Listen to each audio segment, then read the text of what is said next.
mandai o vosso Espírito Santo Paráclito às nossas almas e fazei-nos compreender as Escrituras por ele inspiradas, e concedei-me interpretá-las de maneira digna para que os fiéis aqui reunidos delas tirem proveito, em nome do Pai, do Filho e do Espírito Santo. Amém. Bom dia ou boa tarde, dependendo se você já almoçou ou não.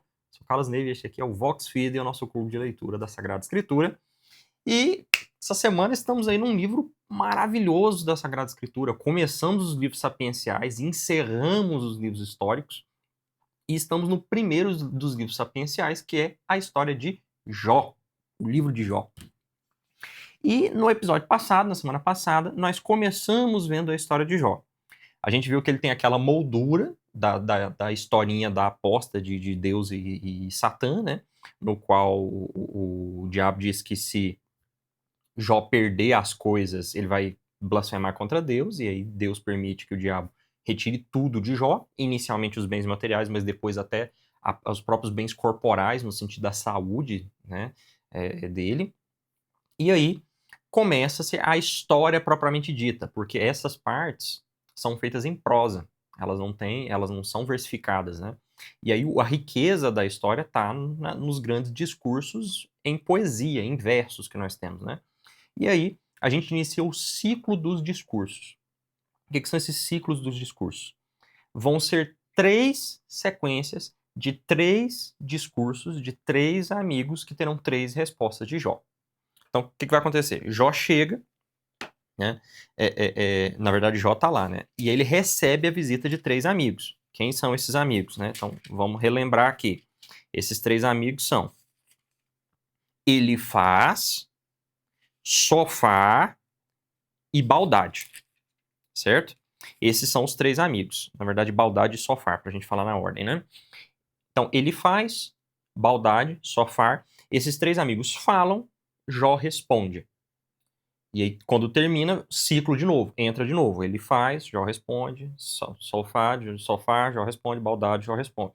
E aí, pela terceira vez. Depois disso tudo, um rapaz que não tinha sido apresentado na história interrompe e faz a fala dele. Jó responde o rapaz, depois Deus se manifesta. Então, são os personagens, essas são as poesias, essas são as falas. E aí nós vimos o primeiro ciclo de discurso no episódio passado. Então a gente já começou ali no capítulo 4 com o ciclo de discurso, né? E a gente viu cada uma das falas. Então, vamos relembrar aqui, né? Elifaz falou no capítulo 4 e no capítulo 5. Jó respondeu no capítulo 6 e no capítulo 7. Baldade falou no capítulo 8. Jó respondeu nos capítulos 9 e 10. Sofar fala no capítulo 11 e Jó responde no capítulo 12, 13 e 14. Agora nós vamos começar a segunda rodada de respostas dele, e hoje nós vamos ver tanto a segunda quanto a terceira, porque vocês vão ver que né, são capítulos pequenininhos, e o argumento aqui não tem muito que a gente debater, porque ele é bem esclarecedor. Então vamos lá. Depois que Jó rebateu os amigos brigando, os amigos insistindo de que Jó está sofrendo porque ele está sendo condenado pelos seus pecados. A mentalidade típica judaica de que os males vêm de Deus, assim como o bem, porque tudo só pode vir de Deus, porque Deus é a origem de todas as coisas. E se os males estão vindo para uma pessoa, é porque essa pessoa é pecadora. E aí eles insistem que todos os homens são pecadores, né? Então, e aí Jó fala, não, mas eu não tenho nenhum pecado que mereça essas punições, e aí eles ficam brigando ali, né? Então os amigos vão continuar desanimando Jó, dizendo que ele é culpado de pecados que atraíram para ele a ira de Deus. Então vamos ver o que vai dizer para ele. Ele faz no capítulo 15, na sua segunda fala. Então ele faz de Teman, tomou a palavra. Acaso responderá ao sábio com uma sabedoria de vento e encherá o estômago com o vento quente, arguindo com palavras que de nada servem e com razões que de nada aproveitam? Aqui ele está devolvendo porque o Jó tinha falado que as palavras dele eram palavras vazias, palavras jogadas ao vento, de que a sabedoria dele era inútil. E ele devolve, fala, mas se eu sou sábio, como é que a minha sabedoria é inútil? O sábio é próprio do sábio a sabedoria. Então não tem como você falar que minhas palavras não valem. Então ele devolve brigando com o amigo, né? Tu, porém, destróis o temor e deturpas a devoção diante de Deus. É tua iniquidade que guia a tua boca e assumes a língua dos astutos. Tua própria boca te condenará, não eu. Os teus lábios testemunharam contra ti. Acaso és tu o primeiro que nasceu e fostes formado antes das colinas? Acaso ouvistes o conselho secreto de Deus e adquiristes a exclusividade da sabedoria? Ele quer mostrar que o pecado de Jó está escondido na própria arrogância de Jó ao se defender dizendo que não tem pecado. É claro, ele está distorcendo a fala de Jó. Jó não tinha dito isso. Jó só disse que não cometeu pecados para merecer tais punições. De que ele examina a sua consciência e ela não o acusa de nada. Mas o amigo insiste, não, você pecou sim, você é pecador, e agora você é arrogante porque você está dizendo que não tem pecado. Que sabes que nós não saibamos? Que entendes que nós ignoremos? Também entre nós há anciãos e velhos, muito mais idosos que teu pai. Acaso são pouco para ti as consolações de Deus e as palavras moderadas a ti dirigidas? Por que te exalta o teu coração e se enaltecem os teus olhos? Para ele, Jó deveria ter sido humilhado e reconhecido seu pecado e confessado seu crime. A questão é que Jó não quer confessar o crime por confessar, porque ele não consegue encontrar esse crime. Ele quer reconhecer o crime. Por isso que ele apela para que Deus mostre qual é a sua falta. Por que te exalta o teu coração e se enaltecem os teus olhos? Por que voltas contra Deus o teu ímpeto e deixas sair tais palavras de tua boca? Que é o ser humano para bancar o imaculado? E o que nasce de mulher para que apareça como justo? Todo homem peca, né? Mesmo em seus anjos Deus não confia, nem os céus são puros a seus olhos. Quanto mais abominável e corrupto é o ser humano, que bebe a iniquidade como água.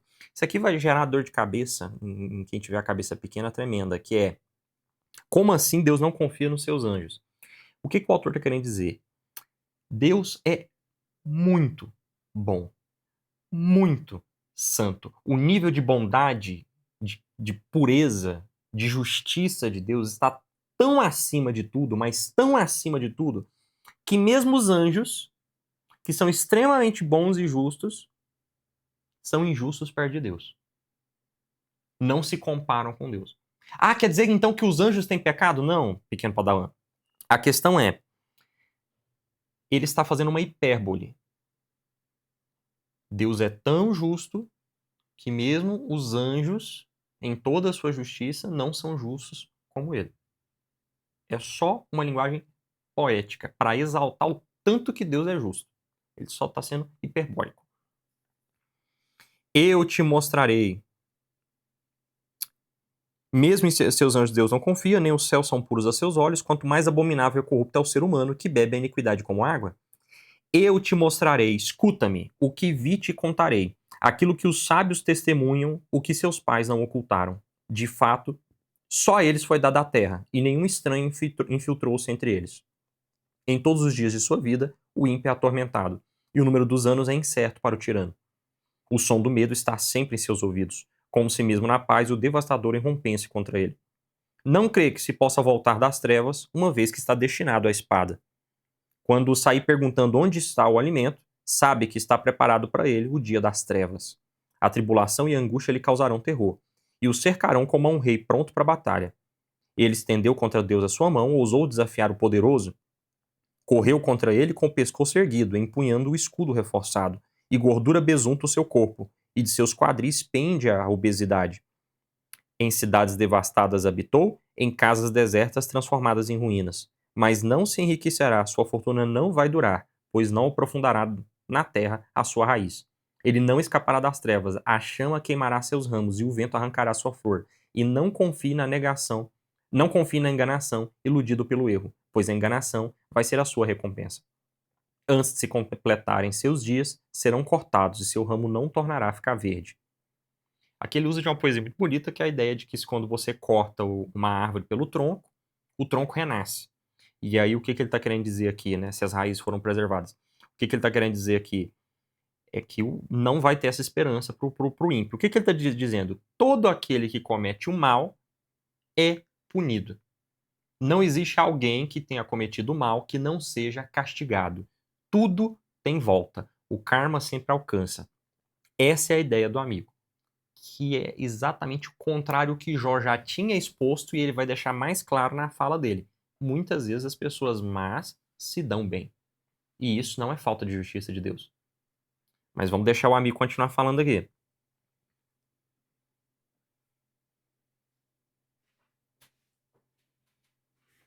Seu cacho se estragará, como o da videira em sua primeira floração, e como a oliveira que deixa cair sua flor. Pois a corja dos ímpios é estéril, e o fogo devorará as tendas dos corruptos. Quem concebe o mal dá à luz a iniquidade, e seu ventre só prepara enganos. Então ele está dizendo, ó, quem é mal é condenado. Você está sendo condenado, logo você é mal. Esse é o discurso aqui do Elifaz. O Jó então devolve. Jó, porém, retrucou. Já ouvi muitas vezes tais coisas. Então a resposta do Jó vai ser os capítulos 16 e 17, tá? Jó, porém, retrucou. Já ouvi muitas vezes tais coisas, consoladores importunos todos vós. Pois me dizeis, não terão fim essas palavras de vento? Ou o que te move a retrucar assim? Poderia também eu falar coisas semelhantes se estivesseis vós no meu lugar.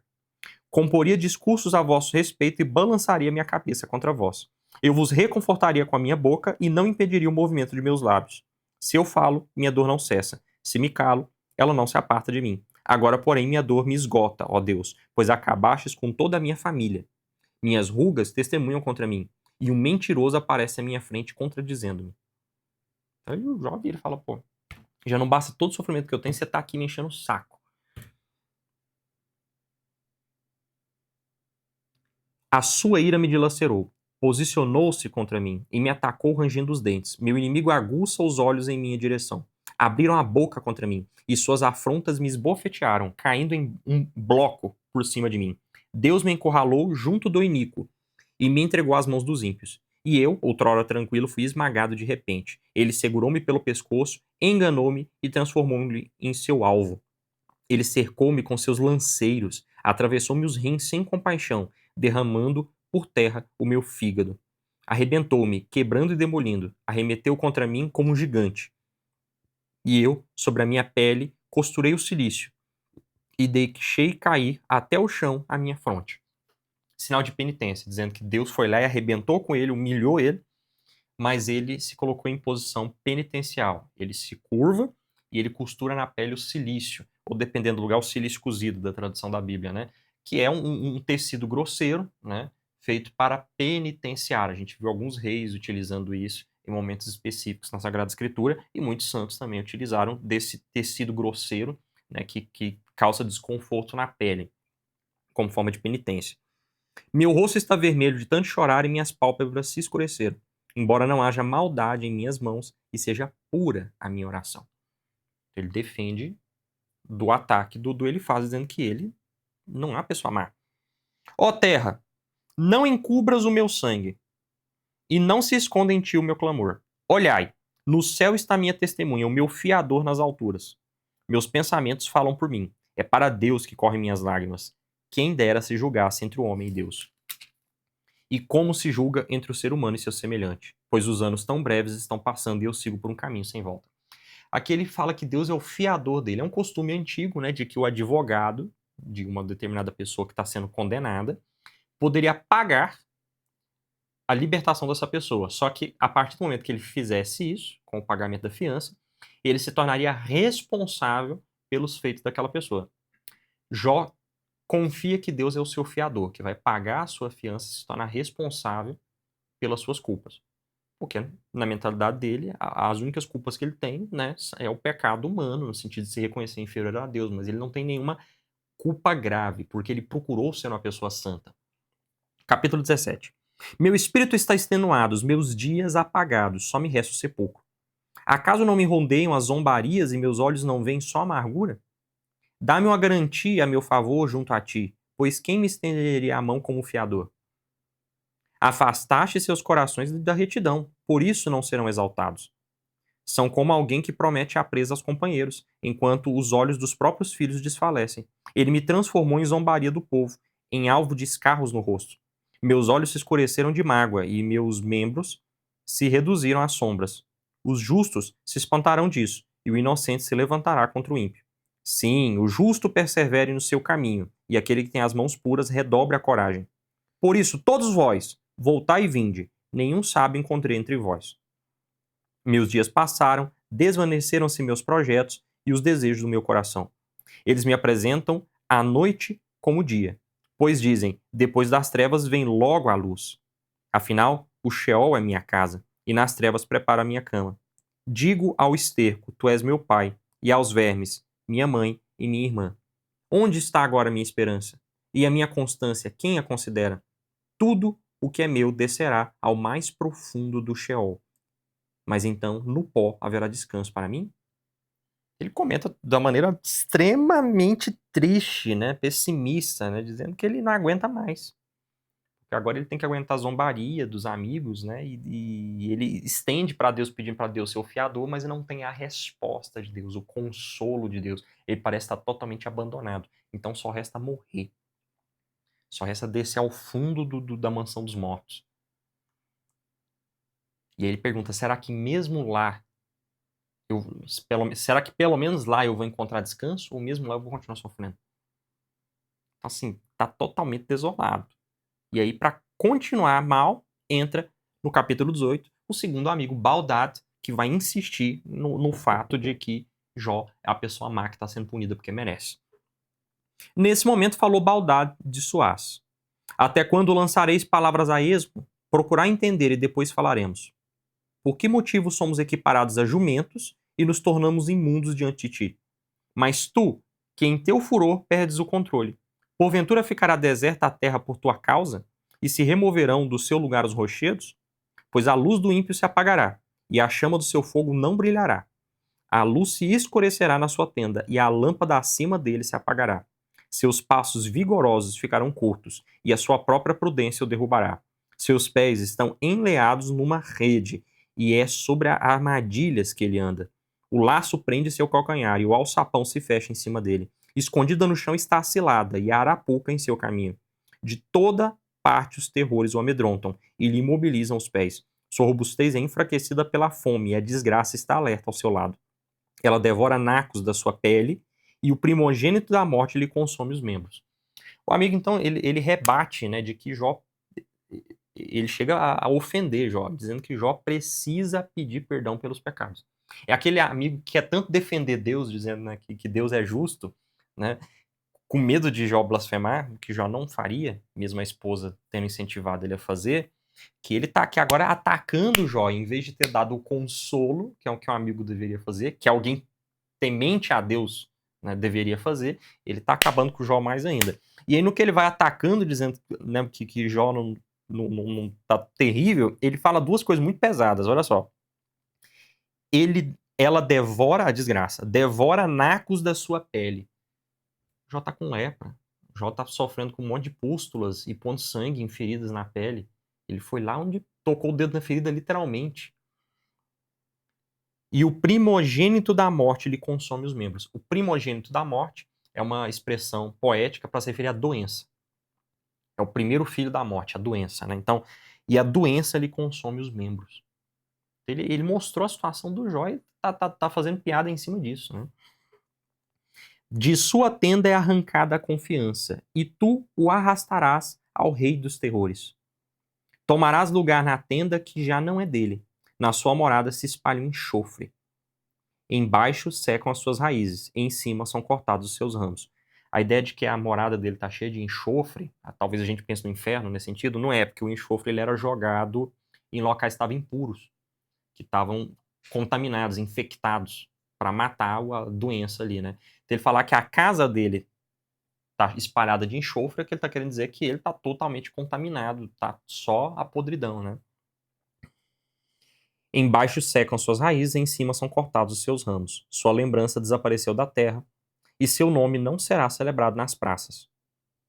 Aquela ideia, seja, as duas maneiras de você ser imortal no pensamento judaico, não pensando na ressurreição. Por uma descendência, os filhos dos teus filhos, os filhos dos teus filhos vão manter a sua linhagem, ou pela memória do seu nome. E aqui o amigo fala que Jó não vai ter nenhuma das duas coisas. O nome dele vai ser esquecido e a herança dele, a descendência dele já morreu. Ele não terá descendência nem posteridade no seu povo, nem resto algum deixará na sua morada. No seu dia ficarão espantados os que vêm depois, e aos que vieram antes assaltará o horror. Tais são as tendas do iníquo. Este é o lugar de quem não conhece a Deus. Então ele pega mais pesado ainda, né? Porque se eu pegar mais pesado ainda com a lei, eu com certeza vou fazer Jó se arrepender. Porque é assim que a gente converte as pessoas, fazendo elas terem horror do inferno, né? Parabéns aí, o Baldade. Bem católico, inclusive, viu? Capítulo 19. Agora Jó vai responder Baldade e ele vai levar o capítulo 19 apenas para fazer isso. A essas palavras Jó respondeu: Até quando afligireis minha alma e me magoarei com os vossos discursos? Já por 10 vezes me censurastes, e não vos envergonhais de me oprimir. Na verdade, mesmo se eu tivesse errado, meu erro importaria somente a mim. Se vos exaltais à minha custa, lançando-me em rosto o que me envergonha, ao menos agora compreendei. Não foi com justiça que Deus me afligiu e me apanhou na sua rede.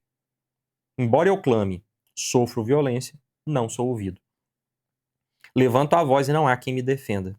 Ele fechou o meu caminho, não posso passar. Com trevas, escureceu a minha trilha. Despojou-me da minha glória e tirou-me a coroa da cabeça.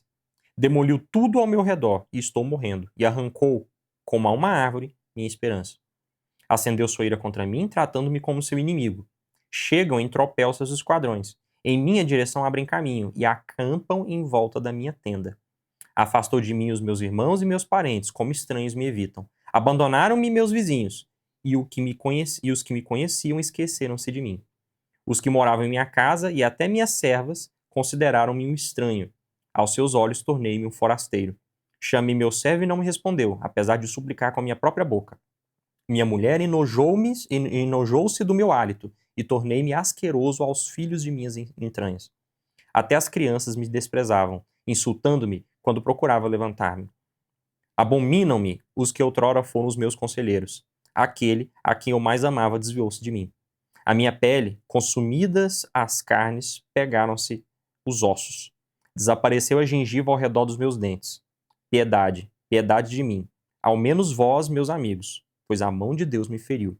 Por que me perseguis como o próprio Deus? Por que não vos fartais de minha carne? Quem dera se escrevessem minhas palavras. Quem dera fossem elas gravadas num livro e com um estilete de ferro e com chumbo fossem esculpidas em granito para sempre. A escrita cuneiforme, no qual você faz uma pequena ponta de ferro, mesmo antes da era do ferro, você é uma coisa mais primitiva, né? Para cravar palavras ali era algo comum na época. Pois eu sei que meu Redentor está vivo e que no fim se levantará sobre o pó. E depois que tiverem arrancado esta minha pele, desde minha carne, verei a Deus. Eu mesmo verei. Meus olhos o contemplarão. E não a um estranho. Meus sentimentos se abrasam dentro de mim. E se disserdes agora, como vamos persegui-lo, que pretextos encontraremos como ele, temei o fio da espada, pois a espada é vingadora dos crimes e sabereis que há um julgamento. Então ele devolve dizendo, olha, vocês só vieram piorar ainda mais a minha situação. Eu já tô no nada e vocês ainda estão me espizinhando mais ainda. Eu tô pedindo ajuda para Deus porque ele não tá me julgando com justiça no sentido de que eu mereça a punição. Eu tô passando por uma provação maior que isso. E eu tô pedindo socorro para ele, Deus não me responde. E aí vocês vão lá e me sabotam mais ainda. Né? Eu perdi tudo. Né? Então vocês tinham que ter medo, pelo menos, da injustiça que vocês estão cometendo contra mim, de acabar comigo mais ainda. Porque eu espero ver Deus. Eu espero que Deus julgue a minha causa. Ele fala, né? Eu sei que o meu Redentor está vivo e que no final ele me levantará sobre o pó. Aqui tem interpretações diferentes. Se ele está dizendo que Deus vai ressuscitá-lo no último dia, ou se ele realmente está acreditando que Deus vai aparecer para respondê-lo. Né? Essa faz até sentido, essa segunda, porque de fato ele aparece para respondê-lo no livro. Então faz sentido um contexto narrativo, ele falar, porque ele antecipa já o ponto, mas no conceito teológico a gente também pode dizer no sentido que ele espera que Deus o exalte no momento certo. Em todos os contextos, é a velha teologia de que o humilde é exultado. Depois de dizer isso, né, surge Sofar, que vai tentar repreender Jó por causa dessa resposta que ele deu. Então respondeu Sofar de Naamat: É por isso que minhas reflexões me trazem de volta e o entendimento rebrilhou em mim. Ouvirei a tese com a qual me acusas, mas o espírito da minha inteligência responderá por mim. Acaso não sabes isso desde o começo, desde quando foi posto o ser humano sobre a terra? Que a alegria dos iníquos é breve e que o gozo dos ímpios dura um momento? Ainda que tenha subido até o céu a sua soberba e a sua cabeça tenha tocado as nuvens, no fim ela perecerá como esterco. E os que tinham visto dirão, onde está? Como um sonho que voa não será achado e passará como visão noturna. O olho que o tinha visto não o verá mais, e o lugar em que estava não mais o contemplará. Seus filhos se esforçarão por agradar aos pobres, e suas mãos devolverão seus bens. Seus ossos que se enchiam de vigor juvenil, com ele dormirão no pó. Como o mal é doce na sua boca, ele o esconde sob a língua. Ele o guarda e não o abandona, mas o cultua na garganta. O seu pão, nas suas entranhas, se transforma em fel de víboras dentro dele. Ele vomitará as riquezas que devorou, pois do seu ventre Deus as extrairá. Venenos de serpentes ele sorvia, a língua da víbora o matará. Que ele não veja os rios de azeite nem as torrentes de mel e de manteiga. Devolverá os seus lucros sem os engolir, e não se alegrará com as riquezas de seus negócios. Porque, explorando, despojou os pobres e saqueou a casa que não tinha edificado. Assim mesmo não se fartou o seu ventre, e não pôde escapar com seus tesouros. Não sobraram restos da sua comida, e por isso nada permanecerá dos seus bens. Quando estiver farto, ele se verá angustiado. Toda sorte de dores virá sobre ele, embora encha seu ventre. Deus mandará sobre ele a ira do seu furor, e sobre ele fará chover seu arsenal. Ele escapará das armas de ferro, mas cairá sobre o arco de bronze. A flecha transpassará seu corpo e o relâmpago seu fígado. Coisas horríveis lhe sobrevirão. Todas as trevas estão escondidas onde ele se esconde. Foi devorá-lo um fogo que ninguém acendeu. Será afligido quem restar na sua tenda. Os céus revelarão a sua iniquidade, e a terra se levantará sobre ele. As riquezas da sua casa serão tiradas, arrancadas no dia do furor de Deus. Esta é a parte de Deus, a sorte do ímpio, a herança dos seus atos, da parte do Senhor. Então, a discussão ela caminhou por um sentido de que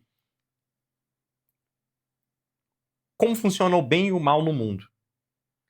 O mal acontece com quem foi mal, que Deus está devolvendo o mal. É nesse sentido que funciona. Então, o Sofá faz toda uma explicação de que o mal sempre acontece com quem faz o mal. Não importa o quanto ele acha que não. A justiça tarda, mas não falha.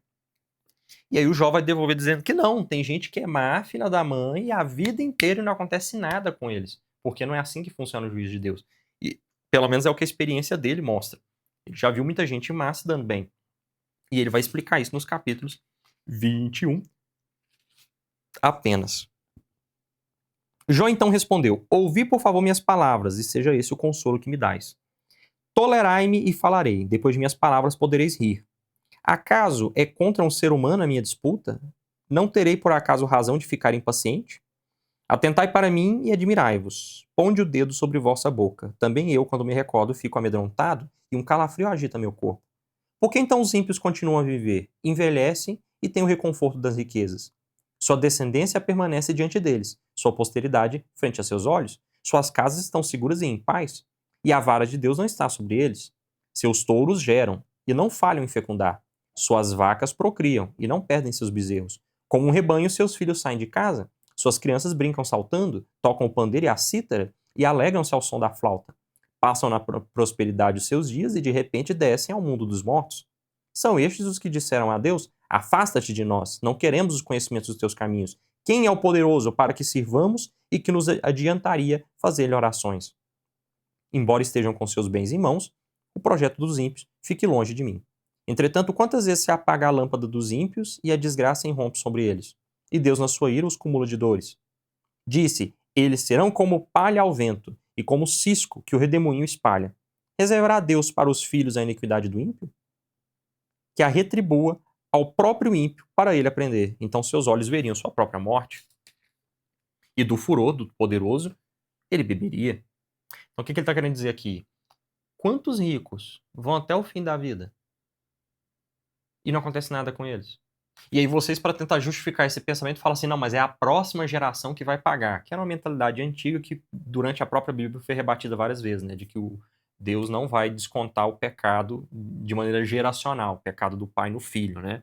Essa mentalidade totalmente equivocada, né?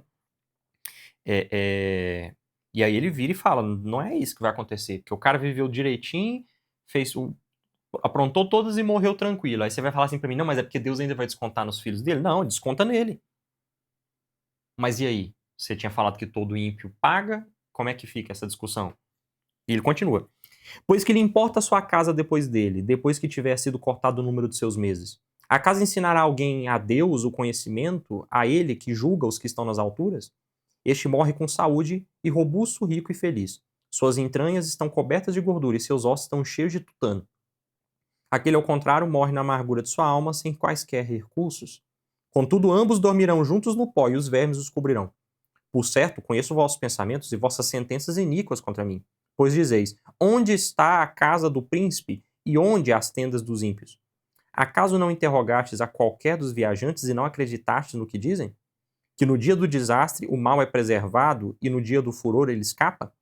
Quem lhe reprovará frente a frente o seu proceder? E quem lhe dará a paga pelo que fez? De fato, ele será transportado aos sepulcros, e sobre seu túmulo montarão guardas. A terra do vale é suave para ele. Atrás dele vai toda a população, como à sua frente inúmera multidão. Como, pois, quereis consolar-me em vão, se da vossa resposta só resta falsidade? Ele vira e coloca, empiricamente, essa historinha que está dizendo de que o ímpio é punido é falsa. Por quê? Porque eu vi um monte de ímpio que se deu bem. E aí, onde é que fica seu argumento agora? Onde é que está seu Deus? Nisso, agora começa o terceiro ciclo de discurso. Mais uma vez, nossos amigos Elifaz, Baldade e Sofá vão falar e Jó vai responder cada um deles em sequência. Então Elifaz de Temã tomou a palavra, pela terceira e última vez. Acaso pode o homem ser útil a Deus quando o inteligente é útil apenas a si mesmo? Que adianta ao poderoso se fores justo, ou que proveito lhe trazes em guardar íntegro o teu caminho? É pelo teu temor que ele te repreende, ou entra contigo em juízo? Não, antes por causa da tua múltipla maldade, das tuas infinitas iniquidades? De fato, penhoraste os teus irmãos sem motivo, e aos nus despojaste de suas vestes. Não deste água ao cansado, e ao faminto negaste o pão. Acaso é só ao forte que pertence a terra, e só o favorecido habitará nela? As viúvas despediste de mãos vazias, e os braços dos órfãos deixaste sem força. Por isso estás cercado de laços, e repentino terror te perturba. As próprias trevas tu não vês, e o ímpeto das águas te oprime. Acaso Deus não é mais exaltado que o céu? Considera o vértice das estrelas como é alto. Mesmo assim dizes, que é que Deus sabe? Acaso ele julga através da escuridão? As nuvens são o seu esconderijo, e ele não considera as nossas coisas, pelo alto do céu ele passeia. Acaso desejas trilhar o caminho de sempre, que homens iníquos pisaram? Arrebatados antes do seu tempo, uma torrente subverteu seus fundamentos, pois diziam a Deus: afasta-te de nós, e que poderia fazer-nos o poderoso? Contudo, foi ele que encheu de bens as suas casas, apesar do pensamento dos malvados estar longe dele. Os justos verão e se alegrarão, e o inocente zombará deles. Na verdade, foi destruída a sua estabilidade e o fogo devorou seus restos. Reconcilie-te, pois, com ele, e terás paz, pois estes meios conseguirás os melhores frutos. Recebe de sua boca a lei, e guarda suas palavras no teu coração. Se te converteres ao poderoso, progredirás, se removeres a iniquidade da sua tenda, e adquirirás ouro como terra.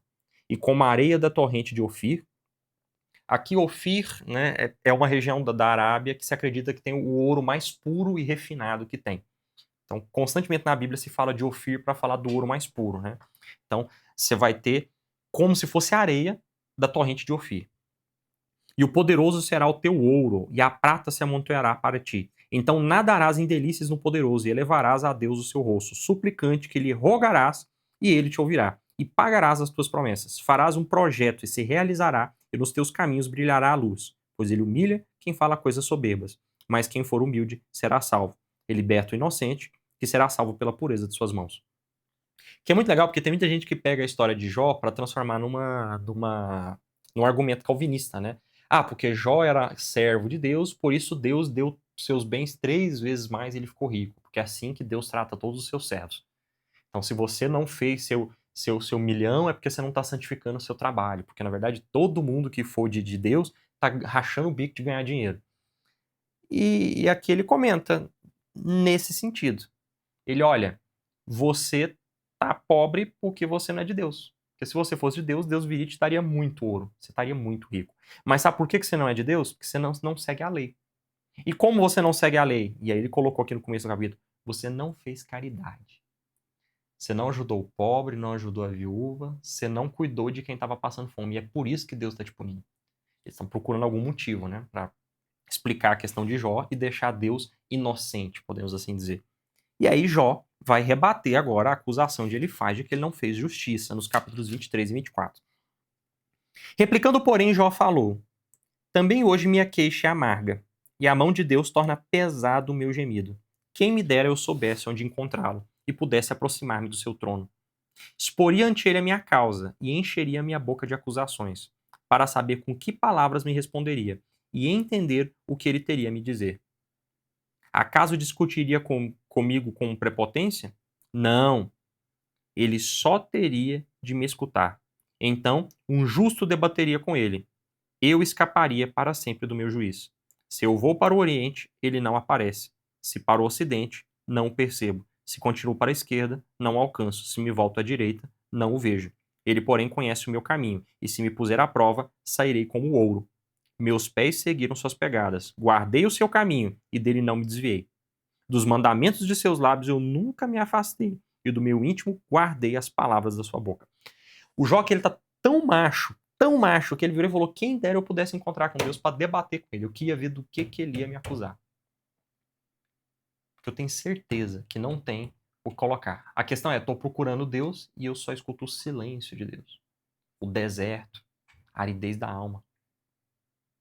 Eu não escuto Deus. Mas se Deus aparecesse, eu não tenho pecado.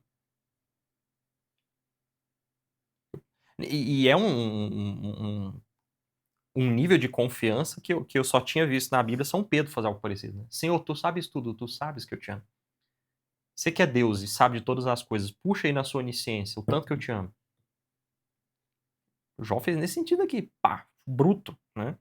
E virou e falou: eu segui os mandamentos. Não vem me dizer que eu tô sendo punido porque eu não fiz caridade, não, porque eu me preocupei com a justiça social. Olha aqui, e agora ele vai soltar. E diferente dos católicos de hoje em dia que protege a sua justiça social dizendo: ah, a igreja católica faz caridade. É sempre a igreja, nunca ele, né? Não, porque a igreja tem hospitais, a igreja tem asilos. Aí você pergunta: mas você, quantos hospitais você ajudou? Quantos asilos você ajudou? Quanta caridade você fez? Não, a igreja faz, né? Eu terceirizo, né, isso. Jó não, ele vai dizer, olha só.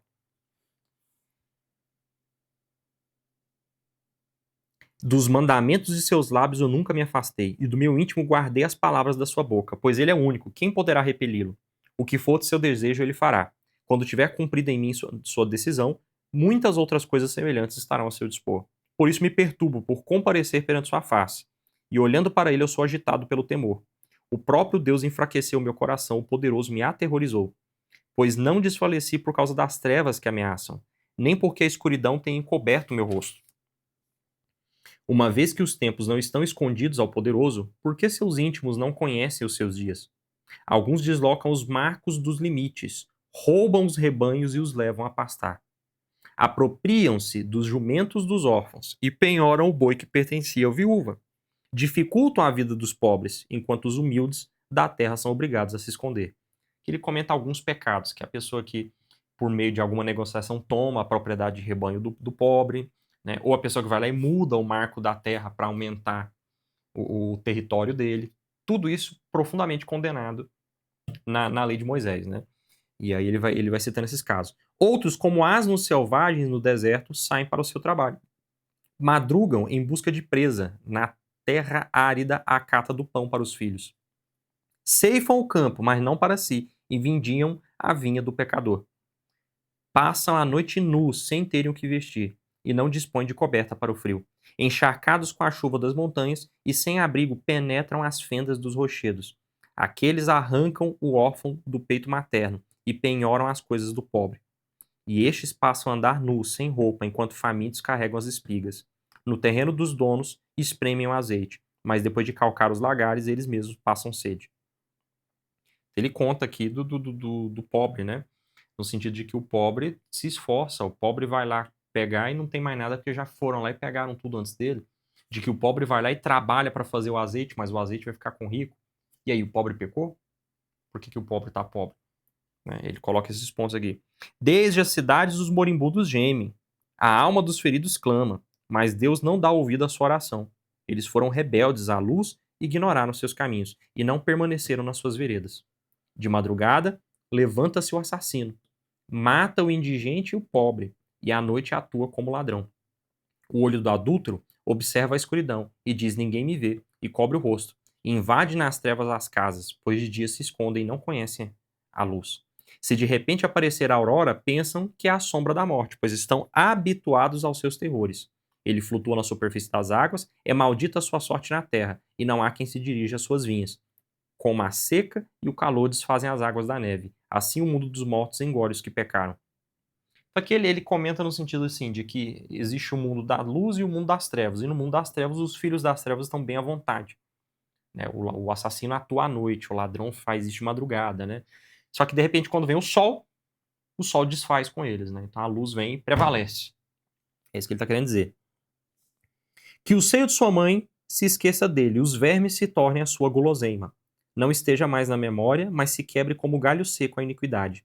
Ele procedeu mal para com a estéril, que não deu à luz, e deixou de fazer bem a viúva. Com sua força destroçou os valentes, mas embora estando de pé ele mesmo, não confia na sua vida. Deus lhe deu um lugar aparentemente seguro, no qual se apoia, mas os olhos divinos observam como se porta. Foram exaltados um pouco, mas não aguentarão. Como todos serão humilhados e arrebatados, triturados como as pontas das espigas. Se não é assim, quem poderá acusar-me de ter mentido e reduzirá a nada as minhas palavras? Então ele vai na mesma linha, ele mostra a importância da justiça social, mas deixa bem claro que não foi o caso dele. Dito isso, Baldade, o terceiro e último amigo, vai fazer sua terceira e última fala. Baldade Suaz, por sua vez, falou, capítulo 25, bem curtinho, vocês vão ver. Poder e terror estão junto dele, daquele que fez reinar a paz nas suas alturas. Acaso tem número os seus soldados? Sobre quem não se levanta a sua luz? Acaso pode o homem pretender ser justo comparado a Deus? Ou parecer puro aquele que nasceu de mulher? Eis que a própria lua não tem brilho e as estrelas não são puras a seus olhos. Mais uma vez, né? A lua, a mesma linguagem poética que a gente tinha visto antes. A lua não é brilhante o suficiente perto da luz de Deus. As estrelas, aqui no sentido de os anjos, né? As estrelas não são puras bastante aos olhos de Deus. Quanto mais o ser humano, uma larva, e o filho de Adão, um verme. Capítulo 26, agora vem a resposta do Jó. Jó, porém, replicou: Como tu ajudas ao fraco? Como sustenta o braço de quem não tem força? Então, deste conselho ao que não tem sabedoria, e a tua prudência imensa demonstraste. A quem quiseste ensinar? E de quem é a inspiração que sai da tua boca? O resto desse capítulo, existe uma discussão de alguns estudiosos se ele não está encaixado errado. Alguns acreditam que ele deveria estar no final do capítulo 27 ou no final do capítulo 25. Ele seria, então, resto da fala de Baldade ou um argumento de Jó em um outro momento. No 25 seria resto de Baldade, 27 argumento de Jó em outro momento, né? Então, alguns acham que esse trecho está meio solto, mas vamos ler esse trecho mesmo assim. Eis que gemem sob as águas, as sombras e os que moram com elas. O Sheol está nu diante dele, e não há nada que cubra a destruição. É ele que estende o firmamento sobre o vazio e suspende a terra sobre o nada. É ele que condensa as águas nas nuvens, para que não desabem de uma vez sobre a terra. É ele que encobre a face de seu trono, sobre o qual estende a sua névoa. Traçou um limite ao redor das águas, até onde a luz confia nas trevas. As colunas do céu estremecem e se aterrorizam com a sua reprimenda. Com a sua força ele amedrontou o mar, e com a sua perspicácia abateu o monstro marinho. Aqui o Rabi, o Leviatã, aquela serpente, né? Mostrando que Deus tem o domínio sobre a natureza. Seu espírito serenou os céus, e sua mão transpassou a serpente fugidia. Serpente fugidia, o Leviatã, e aqui os padres da igreja utilizam para falar da linguagem, né, da simbologia de Satanás, né, de que Deus domina sobre o demônio. Essas coisas são apenas os inícios de seus caminhos. Se apenas ouvimos pequeno eco da sua palavra, quem poderia intuir o trovão da sua grandeza? O capítulo 17 e 28 vão trazer agora a resposta de Jó ao amigo, mostrando sobretudo a questão do castigo do malvado. Só que o capítulo 28, alguns estudiosos acreditam que ele é um capítulo que foi colocado depois. Por quê? Porque ele é uma digressão, no sentido de que eu estou falando uma coisa e eu mudo totalmente de assunto, sobre a sabedoria de Deus. É quase um poema independente que alguém encaixou aqui depois, porque ele parece estranho no texto. Mesmo assim, é um poema belíssimo. O capítulo 28 de Jó é uma joia na Sagrada Escritura. E depois disso, nos capítulos 29, 30 e 31, o Jó vai dar a resposta final dele aos 3 discursos dos 3 amigos, ou seja, aos 9 discursos, né? Vamos lá. Tudo isso então é Jó, daqui até o final do capítulo 31. Ao retomar o seu discurso, Jó acrescentou: pelo Deus vivo que rejeitou meu direito, pelo poderoso que mergulhou minha alma na amargura, enquanto em mim restar alento e o sopro de Deus estiver nas minhas narinas, meus lábios não falarão iniquidade, nem minha língua pronunciará mentiras. Longe de mim, porém, dar-vos razão. Enquanto eu respirar, eu não me apartarei da minha inocência. Não largarei a minha defesa que comecei a fazer, pois meu coração nada me reprova em toda a minha vida. Seja considerado como ímpio o meu inimigo e como iníquo o meu adversário. Ele insiste: eu não fiz nada. Dizeis, qual a esperança do ímpio quando secar, quando Deus arrebatar-lhe a vida? Acaso Deus ouvirá o seu clamor, quando vier sobre ele a angústia? E ele mesmo encontrará alegria no poderoso e invocará a Deus em todo o tempo? Eu vos ensinarei o que é a mão de Deus e não esconderei o que tem o poderoso. Aliás, vós todos já o constatastes. Por que então ventilais coisas vãs sem motivo? O resto desse capítulo, os versículos 13 a 23, também parecem deslocados. Então, alguns estudiosos acreditam que ele também foi mexido de lugar. Vós dizeis, esta é a parte do ímpio junto a Deus, a herança dos violentos que eles receberão do poderoso. Caso seus filhos se multipliquem, será para a espada, e seus netos não se fartarão de pão. Os que dele restarem serão sepultados na ruína, e suas viúvas não chorarão. Mesmo que acumulasse dinheiro como terra, e como barro amontoassem as vestes, amontoará sim, mas o justo se vestirá com elas, e o inocente herdará o dinheiro. Ele construiu sua casa como uma aranha, ou como o abrigo do vigia. O rico, ao deitar-se, nada leva consigo, abre os olhos e nada encontra. A miséria o surpreenderá como, numa noite em tempestade, o arrebatará. O vento abrasador o atingirá e o levará, como um turbilhão, o varrerá do seu lugar. Cairá por cima dele e não o poupará, enquanto ele tenta escapar de suas mãos, e a sua queda baterão palmas, assobiando da sua própria casa contra ele. Dito isso, agora Jó continua na digressão sobre a sabedoria, capítulo 28. A prata tem seus veios, das quais é extraída, e o ouro, um lugar onde é depurado. O ferro é extraído da terra, e a pedra fundida ao calor torna-se cobre. O ser humano põe um limite às trevas e sonda até o extremo do universo, até a rocha escura e tenebrosa. Gente estranha abre galerias, esquecendo-se de seus próprios pés suspensos, oscilam de um lado para o outro. A terra, que antes produzia pão, embaixo é revolvida como pelo fogo. Suas pedras são jazidas de safiras, seus torrões contêm pepitas de ouro. Tal caminho não é conhecido do abutre, nem o viu o olho do falcão, nem o percorrem feras majestosas, nem por ele passa a leoa. É o ser humano que estende a mão sobre o granito e derruba as montanhas pela base. Abre canais nas rochas com olhar atento a tudo que é precioso. Investiga também as profundezas dos rios e traz à luz o que estava escondido. A ideia de que o ser humano minera, ele pega coisas que nenhum outro ser tinha visto. O ser humano consegue sondar os mistérios. Deus faz isso ainda melhor. Vamos lá. A sabedoria, porém, onde se encontra? Qual é o paradeiro da inteligência? O homem não sabe o valor que ela tem, e ela não se encontra neste mundo. Diz o abismo, ela não está em mim. E o mar responde, não está comigo. Onde é que está a sabedoria? Então, as profundezas dos minérios da terra falam, não está aqui não. E o mar fala também, não está aqui. Onde é que nós vamos procurar a sabedoria, minerar a sabedoria? Ela não se compra com ouro mais fino, nem se troca pelo peso da prata, e não se paga com o ouro de Ofir, nem com a pedra mais preciosa ou a safira. Não é igual ao ouro, nem o vidro. Nem se trocarão por ela vasos de ouro. Em comparação com ela, nada valem os cristais. E adquirir a sabedoria vale mais que as pérolas. Então, mais do que todo o dinheiro do mundo, a sabedoria é melhor do que isso. Não se compara com ela o topázio da Etiópia, nem o ouro mais fino a ela se iguala. De onde vem, pois, a sabedoria? E qual é o paradeiro da inteligência?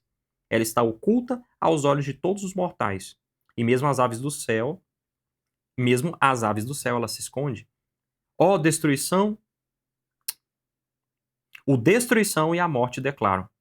Sua fama chegou aos nossos ouvidos, mas só Deus conhece o seu caminho. Só ele sabe do seu paradeiro, pois só ele contempla os confins do mundo e vê tudo que existe debaixo do céu. Aqui eu até travei na que eu estava lendo, mas é porque eu tinha esquecido. Está o destruição e a morte declaram. Esse o destruição aqui e a morte, ele está se referindo ao fim. Né? Então, mesmo o fim não tem a sabedoria. Só que são dois nomes, é por isso que está no masculino de jeito. Apollyon, o anjo da destruição, né? E morte no sentido de o deus do submundo, o rei da morte. Né? A morte enquanto monarca do mundo dos mortos. né? Então seria o Hades, por exemplo, né? Então aqui ele coloca assim que mesmo essas divindades da destruição totalmente poderosas não têm a sabedoria, ela está com Deus. É ele quem calibrou a força do vento e fixou a medida das águas, quando impôs uma lei às chuvas e uma rota às tempestades ruidosas. Ele a viu e a escreveu, preparou-a e esquadrinhou, e disse à humanidade: no temor do Senhor está a sabedoria, no apartar-se do mal a inteligência. Então, onde é que está a sabedoria? Em temer a Deus e cumprir seus mandamentos. A verdadeira sabedoria não é entender os mistérios do mundo, mas em seguir a lei de Deus. Agora, Jó começa o seu monólogo de 3 capítulos, 29, 30 e 31, no qual ele vai começar a falar, né, da sua própria dor, da sua própria situação. Então, vamos de discurso de Jó aqui. Retomando seu discurso, Jó continua a falar. Quem me dera eu ser como nos tempos de outrora, como nos dias em que Deus me protegia, quando sua lâmpada brilhava sobre minha cabeça, e na sua luz eu andava até na escuridão. Tal era eu nos dias de minha adolescência, quando Deus era familiar à minha tenda, quando o poderoso ainda estava comigo e ao meu redor estavam meus filhos, quando banhava meus pés com leite e a rocha derramava para mim rios de azeite. A rocha derramava rios de azeite no sentido de meu moinho produzia muitos azeites para mim, né? Quando me dirigia à porta da cidade, na praça ocupava o meu assento. Os jovens, ao ver-me, retiravam-se, os anciãos se levantavam e ficavam de pé. Então, os jovens saíam da presença dele, os anciãos colocavam em respeito, ou seja, ele era respeitado por toda a comunidade. E os chefes interrompiam suas conversas e punham o dedo sobre a boca. A voz dos chefes se calava e a sua língua se colava ao céu da boca. Quem me ouvia me felicitava e quem me via dava bom testemunho de mim. Porque eu socorria ao pobre que clamava e ao órfão que não tinha quem o ajudasse. A bênção do moribundo vinha sobre mim e eu alegrava o coração da viúva. Então, tá vendo? O tanto de obra social que ele fazia. Eu me cobria da justiça e ela me revestia. Meu direito era o meu manto e diadema. Eu era os olhos do cego e os pés do coxo. Eu era o pai dos pobres e com cuidado examinava a causa do desconhecido. Eu quebrava o queixo do iníquo e dos seus dentes arrancava a presa. E dizia: no meu pequeno ninho morrerei, e para a palmeira multiplicarei meus dias. Aqui a gente tem uma complicação de como traduzir essa frase. Aqui foi uma tentativa de São Jerônimo de traduzir. No meu pequeno ninho morrerei, como a palmeira multiplicarei os meus dias. Só que tem uma outra interpretação que permite a gente traduzir a palavra palmeira como areia. E como a areia multiplicarei os meus dias. Não no sentido de que a areia esparrama, mas no sentido de que a areia é cinza. Como assim a areia é cinza? Ele estaria se referindo ao mito da fênix, de que ele renasce. É uma possível interpretação e a sua Bíblia pode colocar essas palavras nesse sentido: areia, cinza, fênix ou palmeira. Entretanto, o real sentido que ele quis colocar aqui não é tão claro, apesar de que a ideia geral de que ele seria pleno fica clara para a gente. Então, no meu pequeno ninho eu morrerei, e como a fênix eu ressurgirei. Né? Seria algo mais ou menos nesse sentido. Minha raiz estendeu-se até as águas e o orvalho permanece nos meus ramos. Minha glória sempre se renovará, e meu arco será restaurado em minha mão.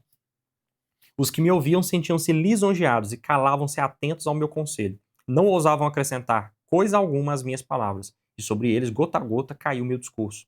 Esperavam-me como se espera a chuva, e abriam a boca como para a chuva tardia. Quando eu sorria para eles, quase não acreditavam, e a luz do meu rosto não caía por terra. Quando queria visitá-los, sentava-me por primeiro, acampado como rei, com o exército ao redor. Eu reconfortava os aflitos. Ele ainda continua agora no capítulo 30, mostrando como ele era uma pessoa boa numa época boa. Mas agora zombam de mim os mais jovens do que eu, cujos pais eu não teria contado entre os cães do meu rebanho. Então, tipo assim, agora o pior, que é filho do pior, tá curtindo com a minha cara.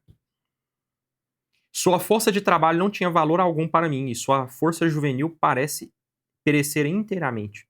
Consumidos pela miséria e fome, eles roíam o que encontrassem na solidão.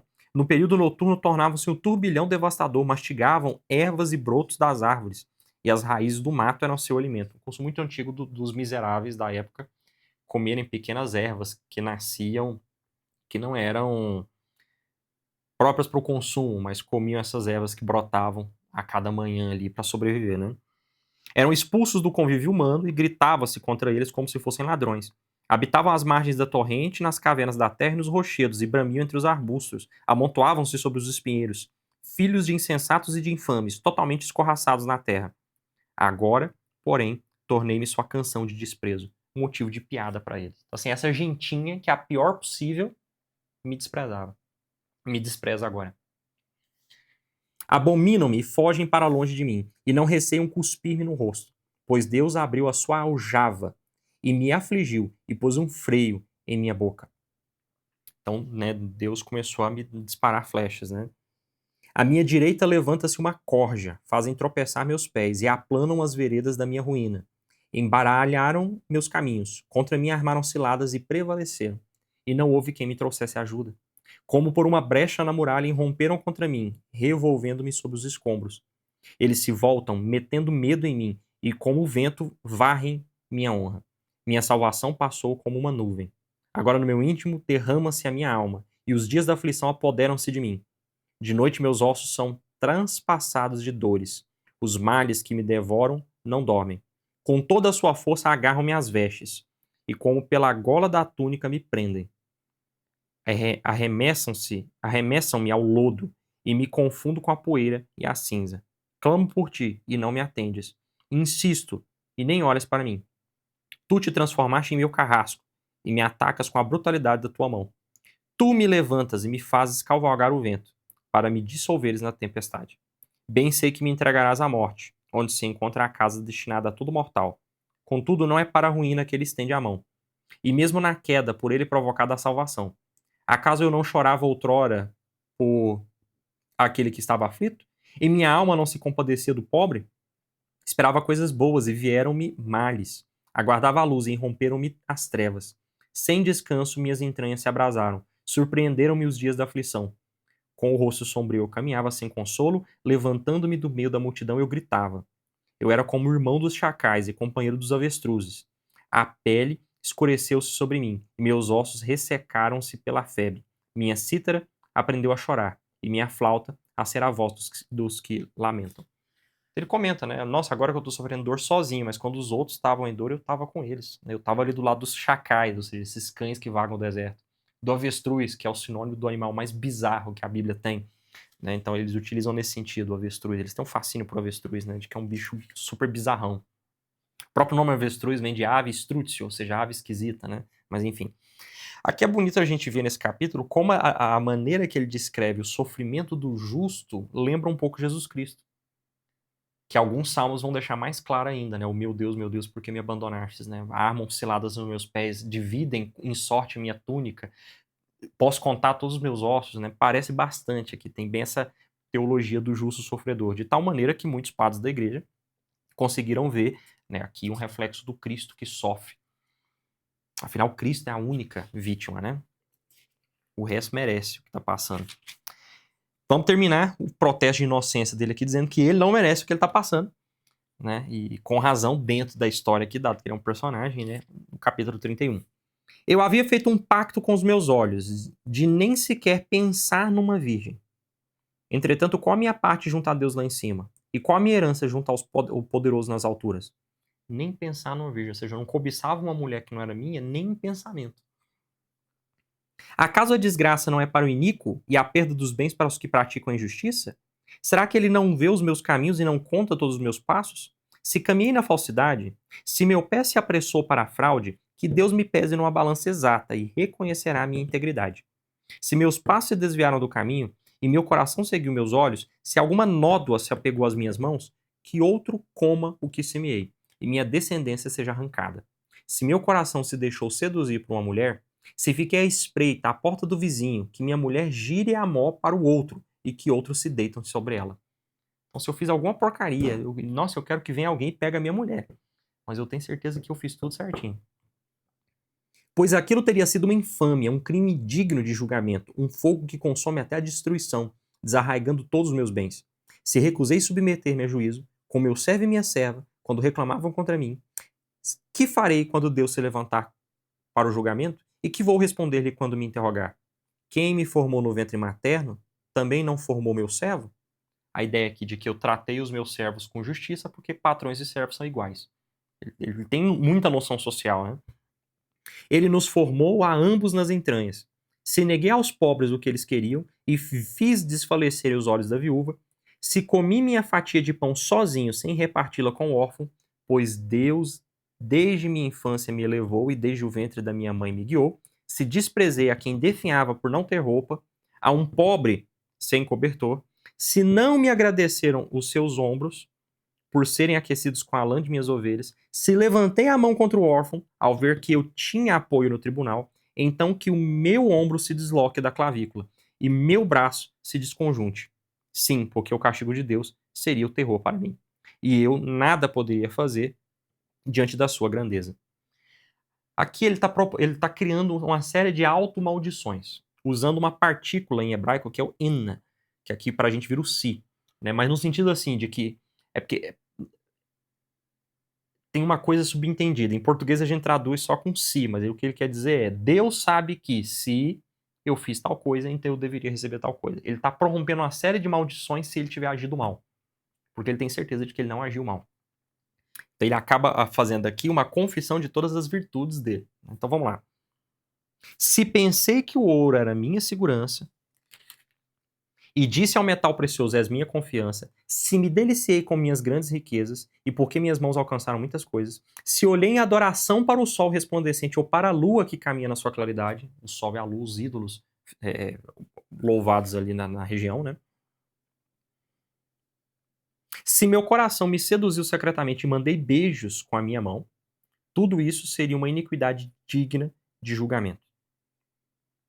Aqui o beijo na mão é um gesto religioso para idolatrar, pela maneira de idolatrar a lua. Ele está querendo dizer que ninguém me pegou num culto lunático, né? Mais ou menos isso, né? Se a gente fosse traduzir hoje em dia para um contexto, seria assim: se alguém me pegou fazendo uma oferenda ou fazendo uma simpatia, alguma coisa nesse sentido. Tudo isso seria uma iniquidade digna de julgamento, pois eu teria renegado ao Deus do alto. Por acaso alegrei-me com a ruína de quem me odiava e fiquei feliz com a desgraça que o atingiu? Pois nunca permiti que minha boca pecasse, exigindo com pragas a morte de ninguém. Não disseram os que moravam na minha tenda: a quem ele não deu carne com fartura? Na verdade, o estrangeiro não pernoitou ao relento, e minha porta permaneceu aberta ao viajante. Se como um ser humano escondi o meu pecado, ocultando no peito a minha iniquidade, se fiquei com medo da grande multidão e o desprezo dos parentes me atemorizou, a ponto de manter-me calado sem sair da minha porta, quem me apresentaria alguém que me escutasse? É isso que assino, que me responda o poderoso. Ele quer dizer assim: eu não tenho nenhum pecado visível para a dor que eu estou sentindo. Então que Deus venha me julgar e dizer onde foi que eu errei. Quanto à acusação redigida por meu adversário, eu a carregaria sobre os ombros e a cingiria como um diadema. A ele eu daria conta de meus passos e dele me aproximaria como de um príncipe. Se clama contra mim a terra que eu possuo, e se com ela choram seus sulcos, se comi de seus frutos sem pagar, e se afligiu os que lavraram. Que me nasçam espinhos em vez de trigo, e a erva daninha em lugar de cevada. Aqui terminam as palavras de Jó. Então, o capítulo 31 encerra com Jó dizendo: olha, se tem alguém que consegue mostrar para mim onde foi que eu errei, eu vou me curvar diante dessa pessoa aqui. Mas ninguém consegue me mostrar onde eu errei. E aí terminam as palavras de Jó. E no nosso próximo episódio, nós vamos ver a fala do novo personagem que vai aparecer, que é Eliú, que vai falar umas poucas e boas para Jó, mas o que importa é o que vem depois, quando Deus se manifestar. Mas é isso. Lemos aqui boa parte, lemos para 16 capítulos, ó, avançamos bastante, do 15 ao 31. São capítulos curtinhos, né? Então, e bem poéticos, mas mostra essa riqueza. E são capítulos fáceis de transformar em oração, tá? Quando você estiver sofrendo, pega essas palavras do Jó e tente rezar com elas. Tente colocar as palavras de Jó na sua boca e ver se encaixam bem. Vai ser um bom exercício de oração. Bom, que vocês vão ficando por aqui. Até o próximo episódio. Um beijo no seu coração e tchau, tchau.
Thank you.